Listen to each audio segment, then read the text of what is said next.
หิโตปะเทศกล่าวว่าทำคุณในคนพาลหลายร้อยครั้งย่อมสูญเปล่ากล่าวสุนทรพจน์ให้พวกโง่เขลาตั้งร้อยหนลำบากเราและป่วยการพร่ำพูดคำสอนใจให้คนรั้นดื้อมันก็คือไร้ประโยชน์ทุกสถานแนะปัญญาให้คนโฉดร้อยกระบวนการย่อมเหนื่อยเปล่าไร้แก่นสารอ่อนแรงโรยข้อความนี้ไม่ได้สอนให้เรากลายเป็นคนแล้งน้ำใจหรือเลิกช่วยเหลือผู้อื่นที่เดือดร้อนแต่สอนโดยให้รู้จักเลือกฉกฉวยใช้พลังงานและเวลาไปกับคนที่คู่ควรเลือกสืบสวนบุคคลในการสื่อสารเพื่อไม่ให้ความพยายามเสียการหรือสูญเปล่าไร้ประโยชน์ไปนั่นเองขอถวายความนอบน้อมแด่พระรัตนตรัยมีพระพุทธเจ้าเป็นต้นขอถวายความเคารพพระมหาเถระพระเถรานุเถระเจ้าคณะพระสังฆาธิการทั่วโลกมีพระเดชพระคุณพระธรรมเสนาบดีเจ้าคณะภาค7วัดพระธาตุดอยสุเทพเป็นต้นและขออำนวยพรแด่ท่านผู้ฟังท่านผู้ชมสาธุชนพุทธบริษัททั้งหลายมีพิกาศพลเสนเป็นต้น โอ้วันนี้พิกาศได้เป็นต้นได้เป็นต้นแล้ว โอ้ดีใจพิกาศบอกว่านมัสการครับอาจารย์โอ้สาธุ นานแล้วนี่ไม่เข้ามานี่โอ้หลายเดือนพิการนี่หลายเดือนแล้วไม่เข้ามาดีใจมากวันนี้มาเป็นคนแรกมาตั้งแต่หัวรุ่งเขาเรียกว่าไก่ยังไม่ทันโหสุริโยยังไม่จับขอบฟ้าปะหน้าธรรมาสยังไม่เสร็จ ท่านนายพลบอกว่าจั่วหัวรายการยังไม่เสร็จ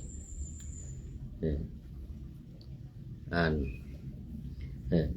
จั่วหัวรายการยังไม่เสร็จ พิกาศพลเสนเข้ามาก่อนเพื่อนโอ้นึกถึงอดีตนี่เราเท่าแก่ความแก่มาเยือนสัญลักษณ์ของคนแก่มาเยือนแล้วพิกาศท่านนายพลนเรศจิตรักบอกว่าสัญลักษณ์ของคนแก่ก็คือชอบของขมชมเด็กสวยช่วยศาสนาบ้าของเก่าเล่าความหลังผิวหนังเหี่ยว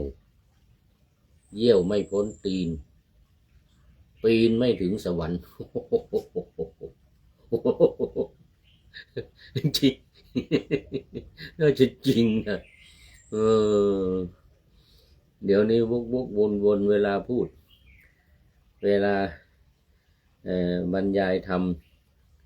เรื่องนั้นเรื่องนี้เข้ามาแทรกไปโน่นมานี่เล่าเรื่องนั้นเล่าเรื่องนี้ความหลัง นึกถึงความหลังก็นำมาเล่าสู่กันฟัง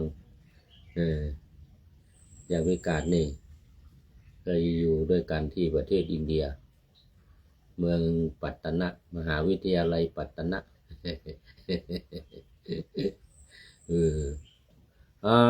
ตอนนี้ขอต้อนรับพระเดชพระคุณหลวงพ่อสุทธิสงึมรำ FC ตัวจริงจริงนี่นะพระเดชพระคุณพ่อให้กำลังใจเข้ามาในรายการทุกรายการกลายเป็นความงามของรายการทุกรายการของผู้จัดได้รับความงามบางทีก็ในเบื้องต้นอาทิกัลยาณังความงามในท่ามกลางมัชเชกัลยาณังความงามในที่สุดปริโยสานกัลยาณังนี่วันนี้พิกัดเป็นอาทิกัลยาณังแล้วกับหลวงพ่อที่สงึมรำก็นี่มีคติ3อย่างนี่แหละวันนี้เป็นอาทิกัลยาณังแล้วงามในเบื้องต้นรายการที่ผู้พูดจัดเนี่ยตอนนี้มีคติแล้ว3อย่างอาทิกัลยาณังงามในเบื้องต้นคือหมายถึงศีลมัชเชกัลยาณังงามในท่ามกลางสมาธิแล้วก็ปริโยสานกัลยาณังงามในที่สุดได้แก่ปัญญาเพราะรายการของเรานี่สร้างปัญญาอำนวยปัญญาคือความรู้ความฉลาดความเฉลียว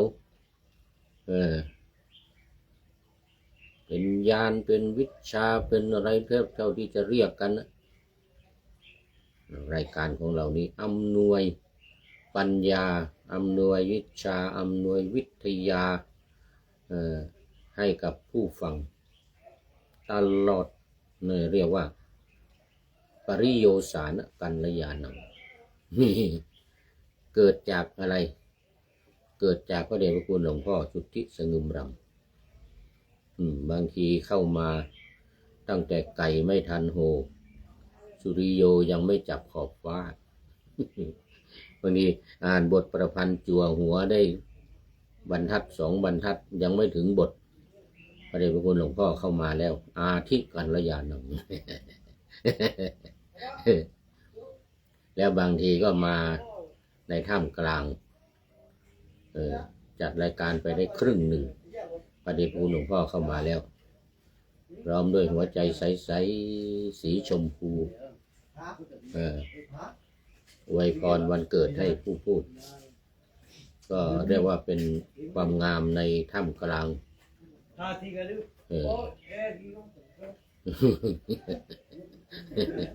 เลยเรียกพระเดชพระคุณหลวงพ่อสุทธิสงึมรำว่าเป็นมีคติ3อย่างมีเป็นกัลยา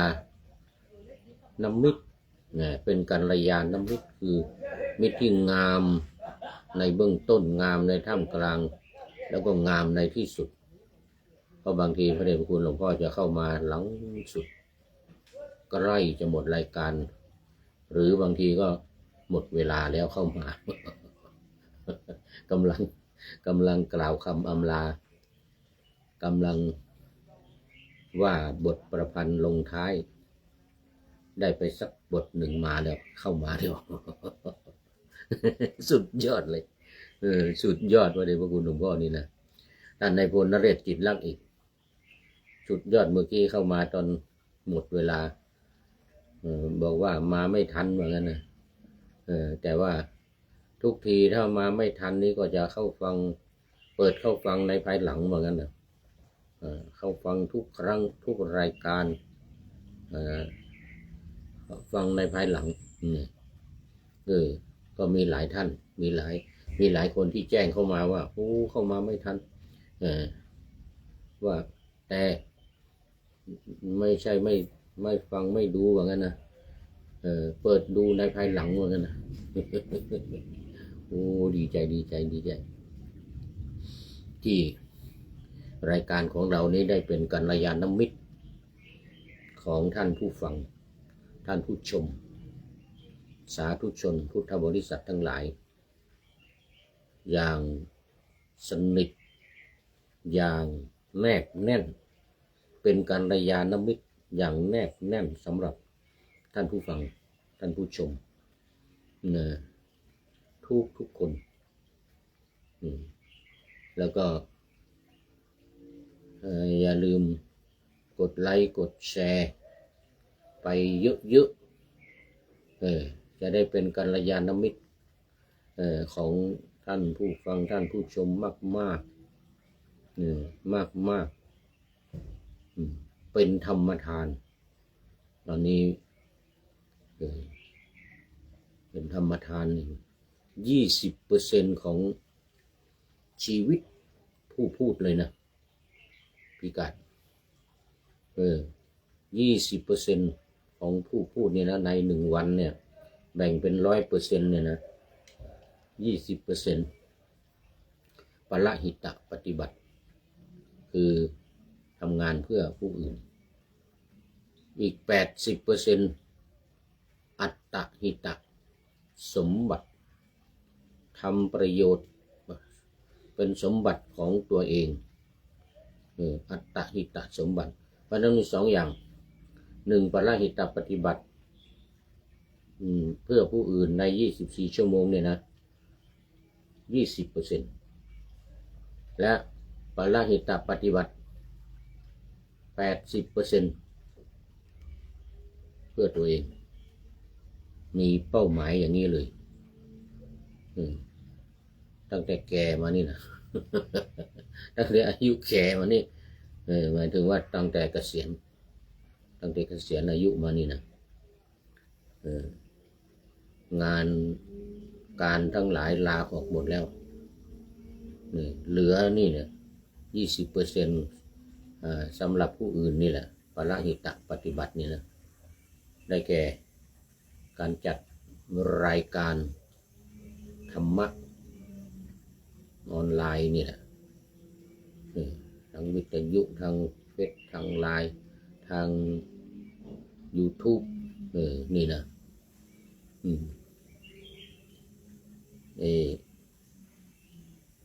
20%ส่วน 80% เพื่อตัวเองอัตตหิตะสมบัตินี่เพื่อตัวเองแล้วแบ่งอีกเป็น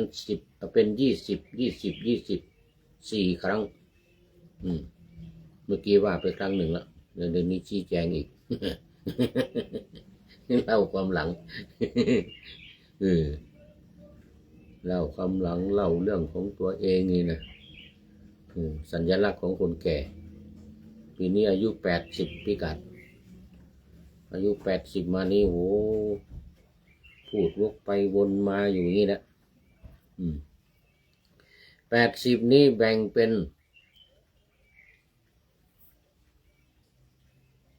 คันธทุระศึกษาเราเรียนยังเรียนบาลีอยู่ตอนนี้เรียนธรรมะเรียนพระไตรปิฎกเรียนอัตถกถาพระวินัยอัตถกถาธรรมทุกวันนี้20%ใน80 20%เหลืออีก60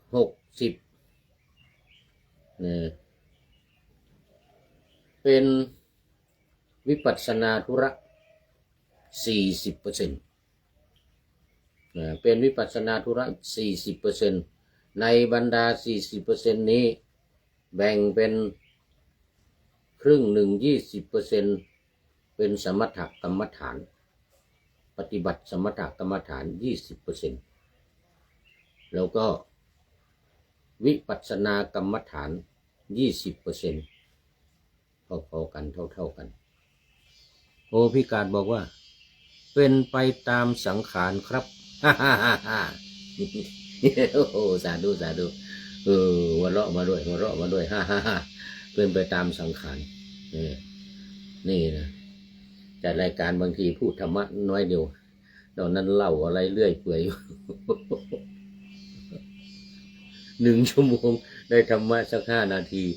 นอกนั้นพูดอะไรบริอิเละเกะขะสเปเฮละเขาเรียกว่าโอวิหารหลายนี่ก็หลายนาทีแล้วนี่เห็นไหมนี่นี่เนี่ยหลายนาทีแล้วยังไม่ได้เข้าเนื้อเรื่องธรรมะเลยเนี่ยนี่นะ20%สมถกรรมฐานอีก20%วิปัสสนากรรมฐานนี่ในหมดไป60แล้ว20คันธะ40วิปัสสนาธุระ20คันธะธุระ40วิปัสสนาธุระซึ่งแบ่งเป็น2แบ่งเป็นสมถกรรมฐาน20แบ่งเป็นวิปัสสนา20ละเหลืออีก20%เป็นภาระส่วนตัวทำภาระส่วนตัวภารกิจส่วนตัวนี่เช่นมีอยู่4 อย่างไม่ใช่เช่นมี4 อย่างตายตัวเลย1กิน2นอนหลับ3ขับถ่ายอุจจาระปัสสาวะ4อาบน้ำตื่นเช้ามาอาบน้ำทุกวัน ตอนเย็นขยันก็อาบอีกทีไม่ขยันก็ไม่อาบเอาคติเหมือนคนอินเดียพิกาดพิกาดคนเสนคนอินเดียเขาไม่อาบน้ำตอนเย็นเขาอาบแต่ตอนเช้าเอาบ้าง เอาบ้าง ตื่นเช้ามาก็อาบเพราะว่ามันสดชื่นดีถ้าไม่อาบน้ำเป็นที่หูที่ตาไปไหนทำอะไรก็ไม่ขัดข้อง ไม่ชุ่มชื่นเบิกบานไม่กระปรี้กระเปร่าดังนั้นตื่นเช้ามาอันดับแรกอาบน้ำแปรงฟันล้างหน้าล้างตาแปรงฟันอาบน้ำเรียบร้อยจึงว่าอย่างอื่นตอนนี้ปลุกนาฬิกาทุกวันตี 5มาก็อาบน้ำเสร็จแล้วก็ทำก็อันนั้นอันนี้ตี 5:30ทำวัดตี 5:30ทำวัดแต่เนื่องจากว่ามันจะได้นั่งต่อไปถึง9 โมงเช้าก็เลยหลวงพ่อบอกว่าขึ้นมาสัก6 โมงก่อน6 โมงหรือ6 โมงครึ่งก็ได้เหมือนกันนะเพราะว่ารับหน้าที่นั่งต้อนรับแขกอยู่บนวิหารตั้งแต่หลังทำวัดเช้า6 โมงครึ่งเนี่ยประมาณ6 โมงครึ่ง6 โมง 20ทำวัดเสร็จแต่ว่าต้อนรับแขกที่มาทำบุญสุนทานให้พรต้อนรับปราศัยให้ธรรมะบ้างพรมน้ำมนต์ พรมน้ำมนต์เขามาทำบุญถวายสังฆทานเอาจานขันเข้าเนี่ยทางภาคเหนือนี่เขาเรียกว่าจานขันเข้าเนี่ยเอาอาหารการกินมาถวายทานอุทิศส่วนกุศลให้คนนั้นคนนี้นั่งให้พรอยู่ในวิหารคนต่างประเทศมาก็ต้อนรับมาจากไหนยังไงเขามารับพรมน้ำมนต์เขามาบริจาคบางทีก็รับพรบางทีก็ไม่รับแต่น้ำมนต์นี่ถึง9 โมงเช้าตู้ลุงโหน่งขึ้นไปต่อ9 โมงถึง11 โมง11 โมงถึงบ่าย2 โมงครึ่งท่านพระครูวัชรินทร์ขึ้นไปต่อบ่าย3 โมงท่านธนบดีขึ้นไปต่อถึง5 โมงเย็นทำวัดเย็นหลังทำวัดเย็นอยู่ต่ออีกถึง2 ทุ่มครึ่ง ต้อนรับแขกต้อนรับญาติโยมทำบุญสุนทานบุญวิหารให้พรอย่างนี้ทุกวันเพราะนั้นตื่นตีห้าทุกวันที่ผ่านมาไม่ปลุกนาฬิกาแต่ตอนนี้ต้องปลุกละตรงเวลามันจะได้อาบน้ำอาบท่าอะไรต่างๆเตรียมขึ้นไป6 โมงก็ขึ้นไปไม่เกิน6 โมงครึ่งประมาณ6 โมง 20นี่เสร็จละทำวัดสวดมนต์เสร็จละ6 โมง 20แล้วก็ตอนรับแขก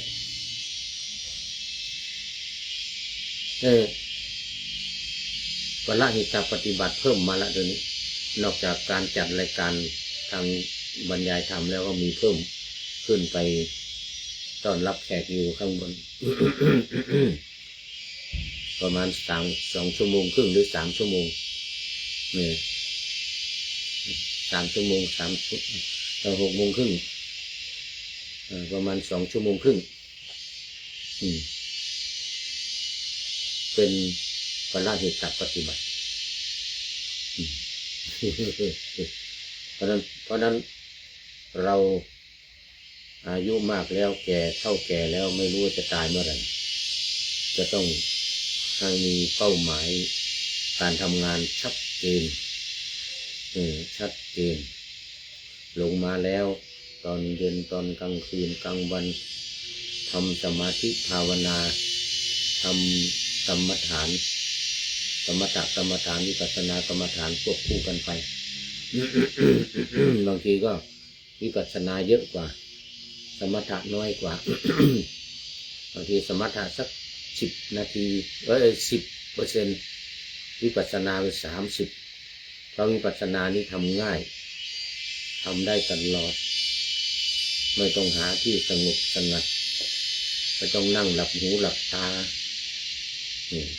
ทำวิปัสสนานี่ทำได้ตลอดฟังคิดพิจารณา3 อย่าง พิจารณาก็นั่งสงบเสงี่ยมหน่อย ส่วนการฟังนี่โอ้โหได้ตลอดเวลาหัดคิดก็หาที่หาทางหน่อย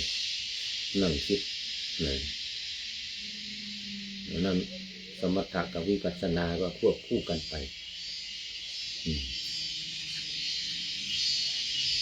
คันธทุระก็ไม่ทิ้งต้องได้อยู่ประมาณสัก20%นี่ก็จะไปญี่ปุ่นตอนนี้กำลังทำวีซ่าแล้วก็มีคำสั่งมาใหม่ตอนนี้ตอนเช้านี้ตอนกลางวันเนี่ยผมก็จะให้ไปเยอรมันนี่ละไปเฝ้าวัดเยอรมัน3 เดือนไปเฝ้าวัดที่เยอรมันสัก3 เดือนเพราะว่าเจ้าอาวาสไม่อยู่ตอนนี้จะต้องไปเฝ้าวัดที่เยอรมัน3 เดือนจากเยอรมัน3 เดือนเสร็จแล้วก็ไปญี่ปุ่นคราวนี้ยาวแล้วเป็นปีเดี๋ยวต่อไปจะเห็นฉากหลังภูเขาฟูจิใช่หลังฉากตรงนั้นจะจัดรายการวิดีโอนี้เห็นภูเขาฟูจิดูหลังฉากหรือบางทีก็ไปรถไฟก็ไปนั่งรถไฟชินคังเซ็นจัดรายการบนรถไฟ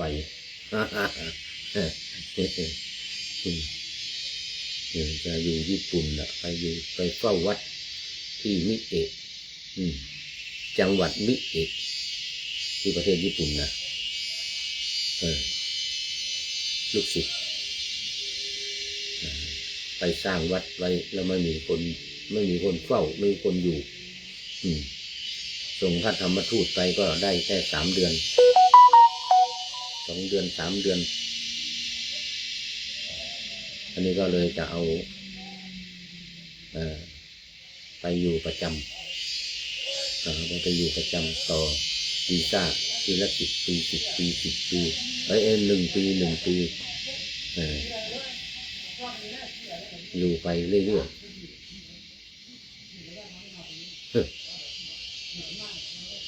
เป้าหมายเปลี่ยนไปเรื่อย แต่ว่าอยู่ใน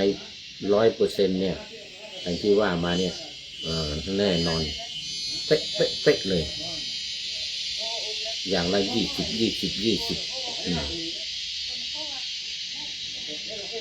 เอาละทีนี้ผู้เอกวิหารลายมาสู่เนื้อหาสาระของธรรมะ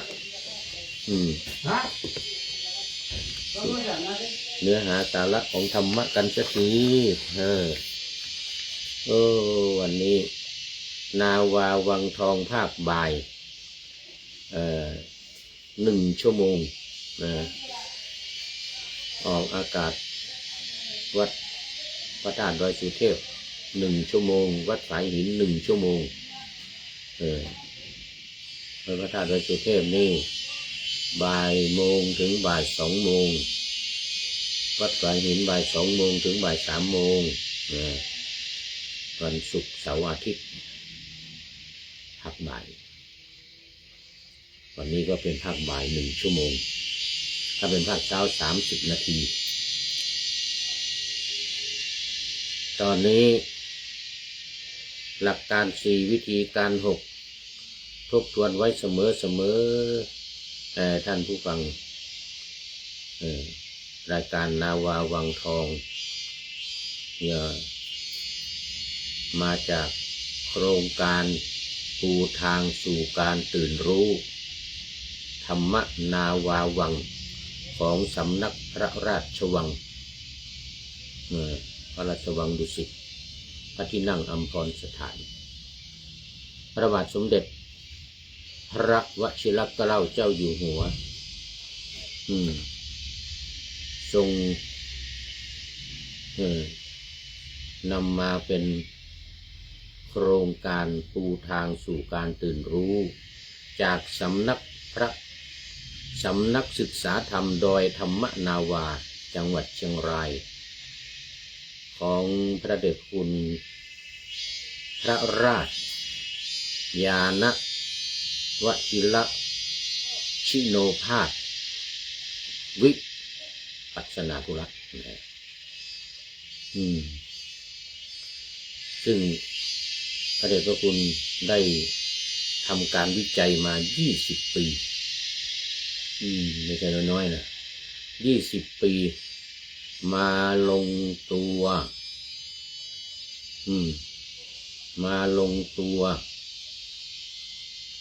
เมื่อปี2567นี่นะทำมาตั้งแต่2517เดี๋ยวว่า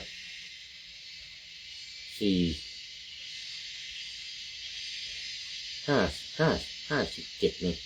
2557 67 70 47 57 61นะตั้งแต่2547ตอนนั้นก็เป็นอาจารย์ต้นเจ้าของสำนักดอยธรรมนาวา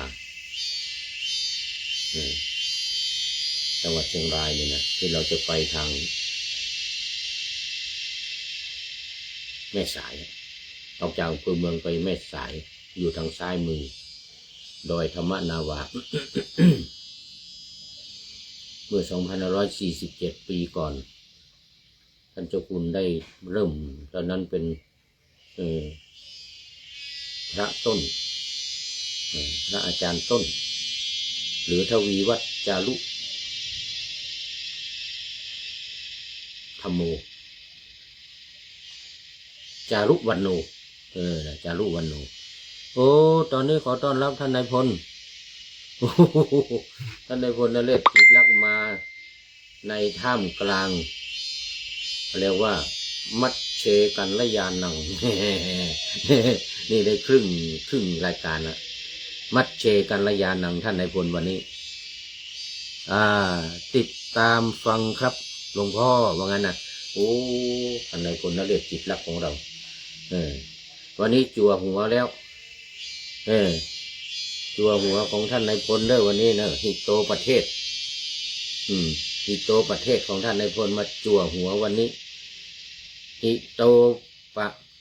เทศกล่าวว่าคำทำคุณในคนพาลหลายร้อยครั้งย่อมสูญเปล่ากล่าวสุนทรพจน์ให้พวกโง่เขลาตั้งร้อยหนลำบากเราและป่วยการพร่ำพูดคำสอนใจให้คนรั้นดื้อมันก็คือไร้ประโยชน์ทุกสถานแต่ในผลนี้สุดยอดจริงๆสุดยอดเลยเอาฮิโตประเทศมาเป็นข้อคิดในวันนี้มาจั่วหัวในวันนี้โอ้ขอบคุณท่านนายพลมาก เดี๋ยวเป็นข้อคิดท้ายรายการเดี๋ยวมาคุยกันท้ายรายการอีกทีว่าฮิโตประเทศเนี่ยโอ้สุดยอดนะท่านนายพล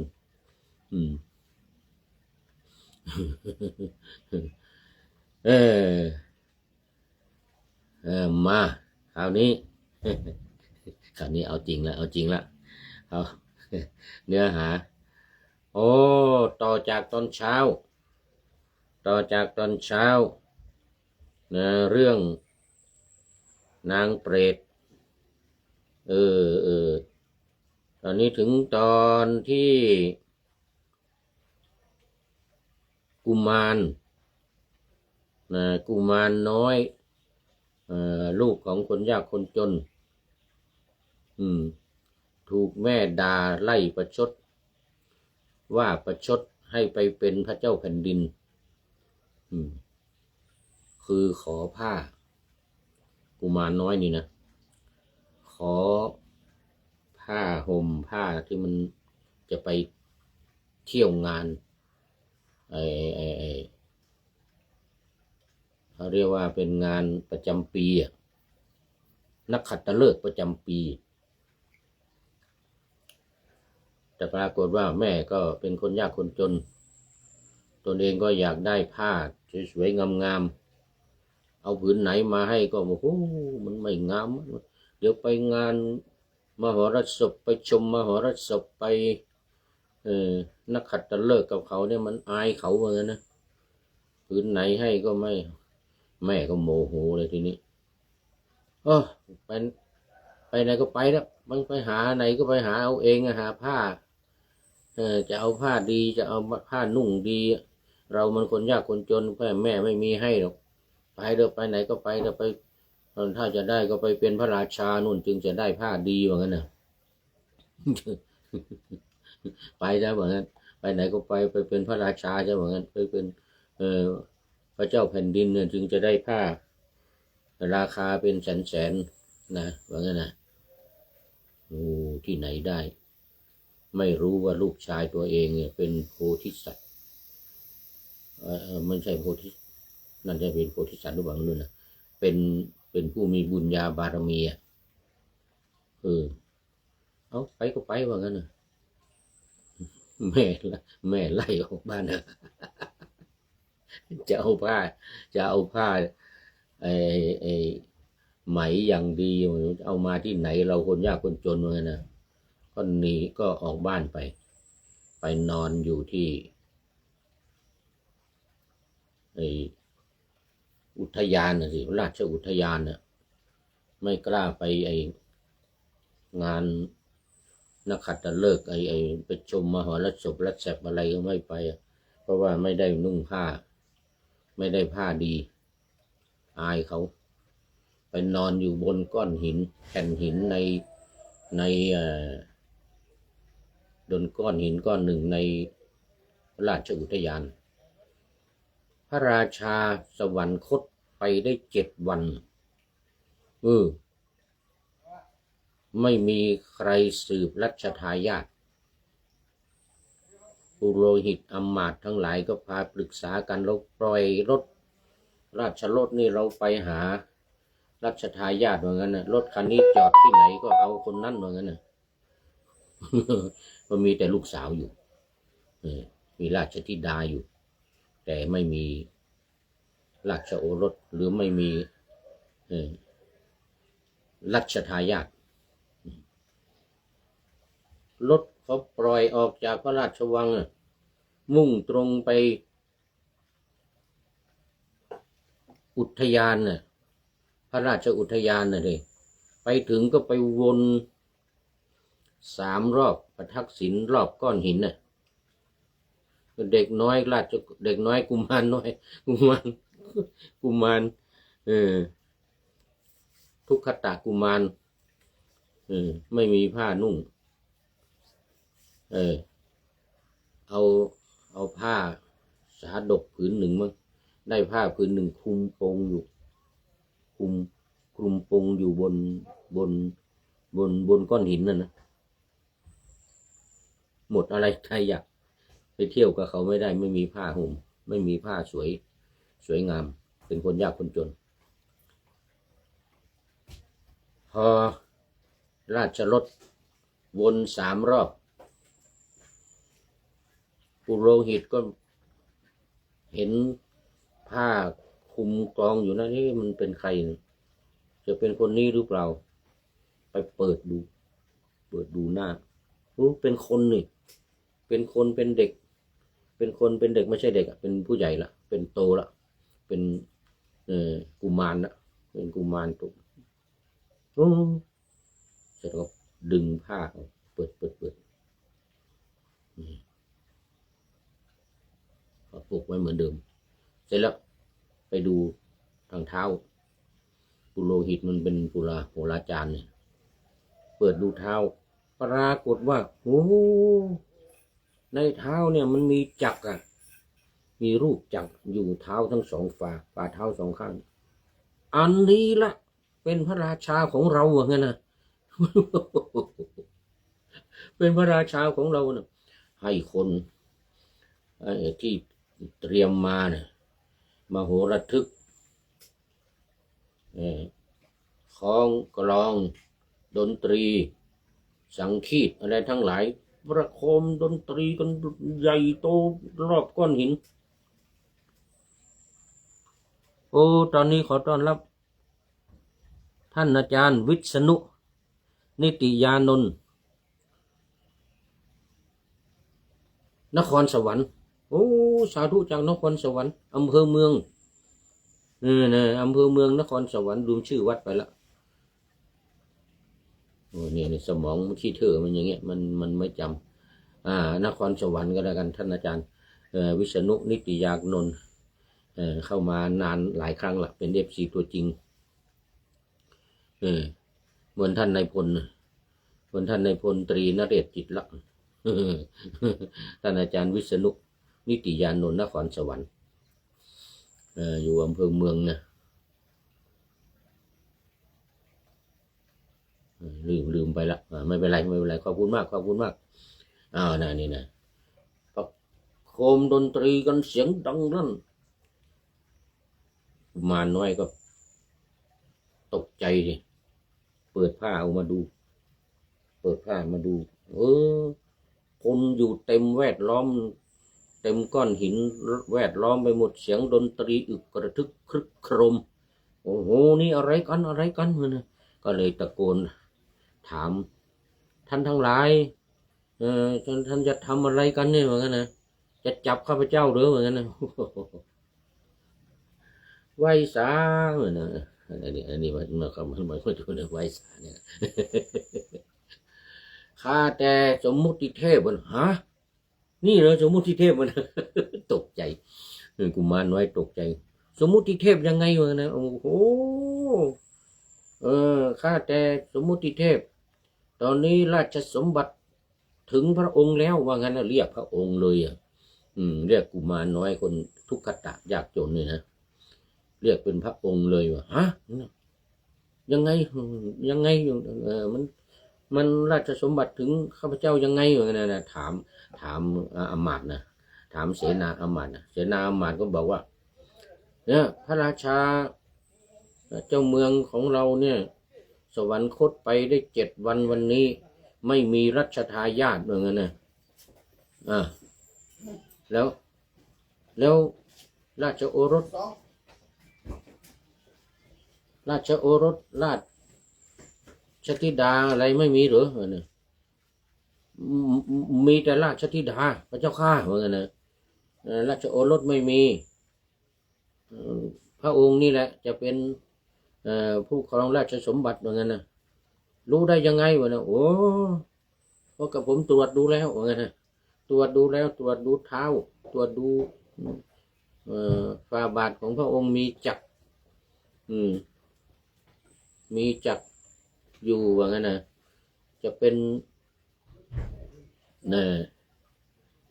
พระมหากษัตริย์ที่ยิ่งใหญ่จะเป็นจักรพรรดิเลยทีเดียวว่างั้นนะว้าอย่างนั้นหรือว่าเอาถ้าอย่างนั้นไม่เป็นไรนี่ข้าพเจ้านี่แหละจะเป็นพระเจ้าจักรพรรดิจะเป็นจะครองราชสมบัติเหมือนกันนะ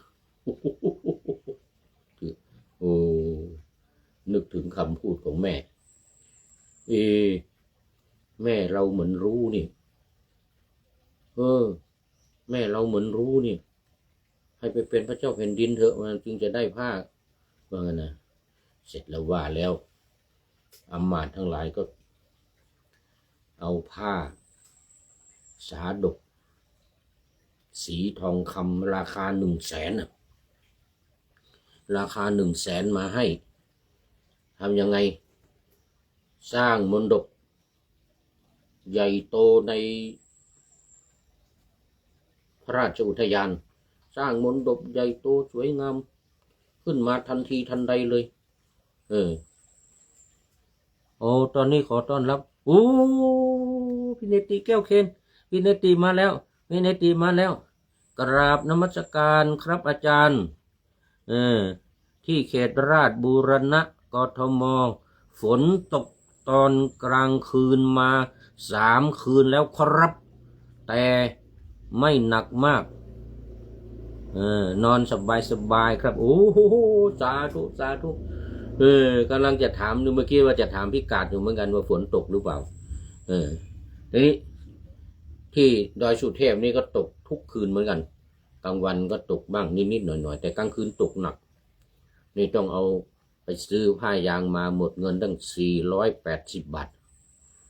ผ้าพลาสติกมาคลุมรถไฟฟ้ามันตากฝนนี่เนตีบอกว่าโอ้เนี่ย3 คืนแล้วครับเหมือนกันนะโอ้สาธุสาธุนี่ตกมาหลายวันแล้วบนดอยสุเทพนี่ตกมาหลายวันแล้ว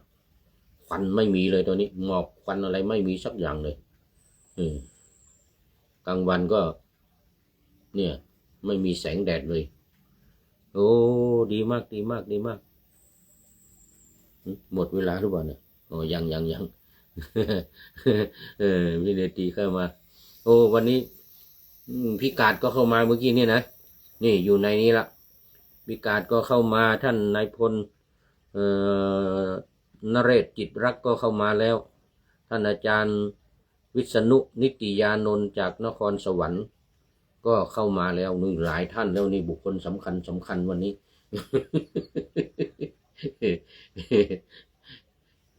กำลังเล่าถึงกุมารน้อยทุกขตะลูกของคนยากคนจนไม่มีผ้าไปเที่ยวงานมหรสพเที่ยวงานในนักขัตฤกษ์แต่เป็นหมดอะไรตายอยากไปนอนคุมโปงอยู่บนก้อนหินในราชอุทยานตอนนี้ปุโรหิตทั้งหลายมาเห็นก็เลยเอาเป็นพระราชาจัดราชาพิเศษสร้างมณฑปจะเรียบร้อยแล้วเอาผ้าสาดกมาราคา100,000นะแล้วก็ไปเอาราชธิดาของพระเจ้าแผ่นดินเนี่ยประดับประดาด้วยเครื่องประดับอย่างอลังการสวยงาม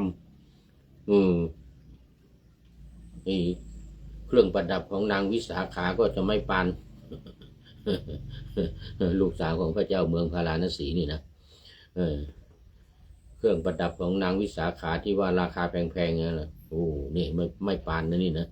ประดับมันอย่างดีเลยนี่มาราชกุมารนี้บอกว่าตอนนี้เป็นพระเจ้าแผ่นดินละได้รับ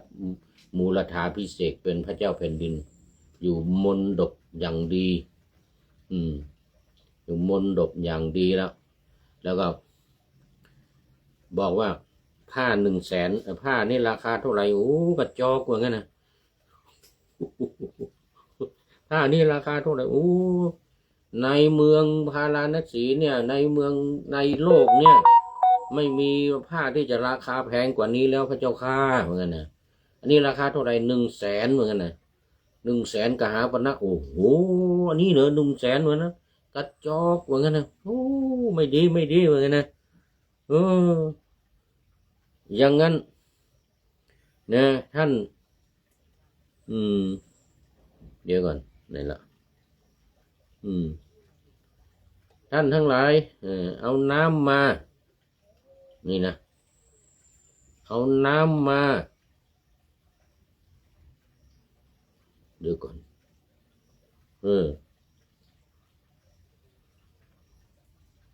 พวกอมาตย์พวกให้พวกน้ำเต้าเอาน้ำเต้าทองนะเอาน้ำเต้าทองมาว่างั้นนะ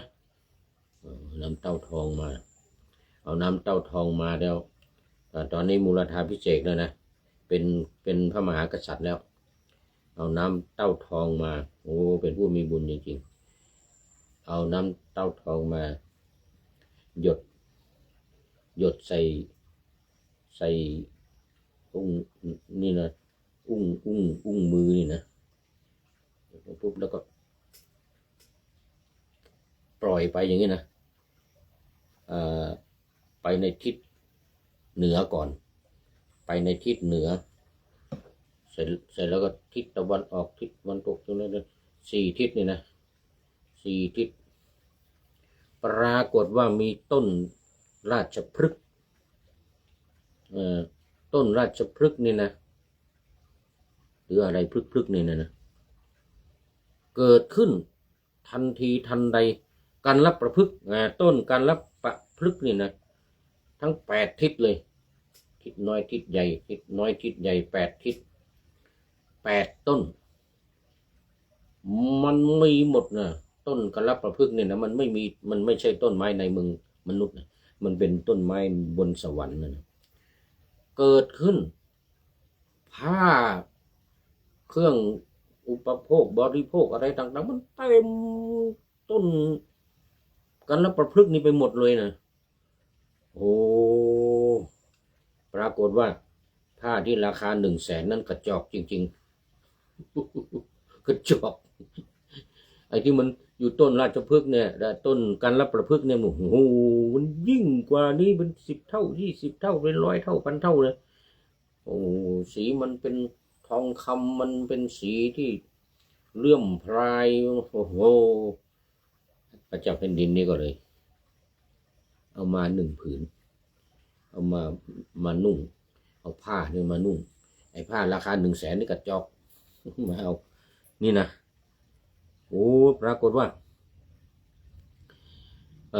เป็นผู้มีบุญจริงๆต้นกันรับประพฤกษ์นี่เครื่องใช้อุปกรณ์อะไรต่างๆนี่เต็มไปหมดเลยจะเอาอะไรใช้เอาอะไรได้หมดอะไรได้หมดบอกท่านทั้งหลายต้องไปประกาศในเมืองเลยนะตีกลองนันทเพลีตีกลองประกาศใครอยากจะได้อะไรให้มาเอาเหมือนนะจะเอาเงินเอาทองหรือว่าจะเอาผ้าจะเอาอาหารการกินจะเอาอะไรต่างๆมันได้หมดไอ้ต้นกันรับประพฤกษ์นี่นะมันมีอยู่8 ทิศแล้วก็วันรุ่งขึ้นก็ขึ้นประทับบนหลังคชาก็คือช้างเนี่ยนะโอ้โหขี่เข้าเมืองเนี่ยเข้าเมืองไปปรากฏว่าขึ้นหลังช้างเรียบร้อยจะเข้าเมืองหมดเวลาวินติวินติเป็นท่านสุดท้ายเข้ามาในรายการวันนี้เข้าสู่เส้นชัยของรายการวันนี้หมดเวลาต้องเล่าไว้นี้ก่อนยังไม่ทันเข้าเมืองยังไม่ทันเข้าเมืองประกาศให้คนให้ไปประกาศตีกลองร้องเปล่าไปทั่วเมืองว่าใครอยากจะได้อะไรให้มาเอา ให้มาเอาเลยฟรีเลยวันนั้นแจกว่างั้นนะผ้านี่โอ้โหผ้ากาสีนี่ไม่ต้องพูดถึงสู้ไม่ได้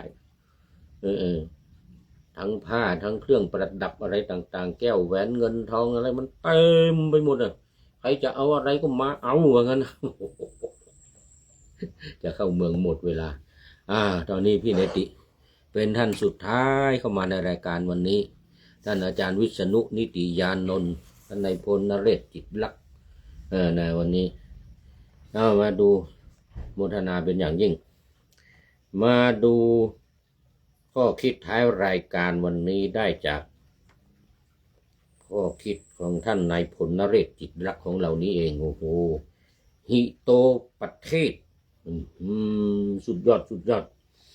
หิโตประเทศกล่าวว่าทำคุณในคนพาลหลายร้อยครั้งย่อมสูญเปล่ากล่าวสุนทรพจน์ให้พวกโง่เขลาตั้งร้อยหนลำบากเราและป่วยการพร่ำพูดคำสอนใจให้คนรั้นดื้อมันก็คือไร้ประโยชน์ทุกสถานแนะปัญญาให้คนโฉดร้อยกระบวนการย่อมเหนื่อยเปล่าไร้แก่นสารอ่อนแรงโรยข้อความนี้ไม่ได้สอนให้เรากลายเป็นคนแล้งน้ำใจหรือ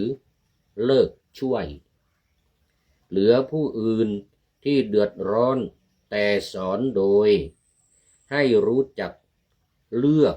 ฉกฉวยใช้พลังงานและเวลาไปกับคนที่คู่ควรเลือกสืบสวนบุคคลในการสื่อสารเพื่อไม่ให้ความพยายามเสียการหรือสูญเปล่าไร้ประโยชน์ไปนั่นเอง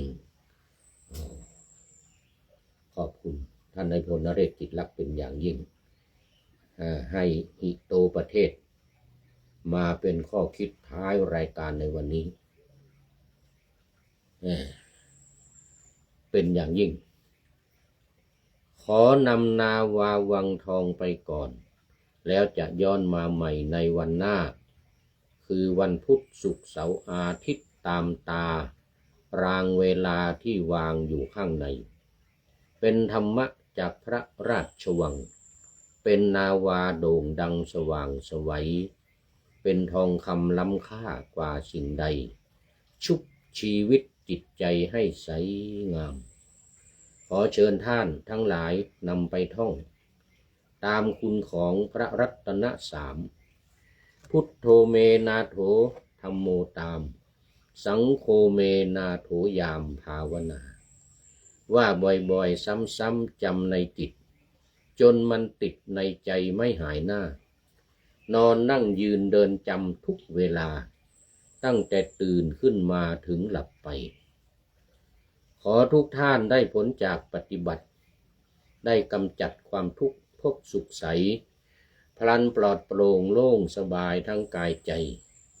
อยู่ที่ใดใจสงบพบนิพพานขอเจริญพร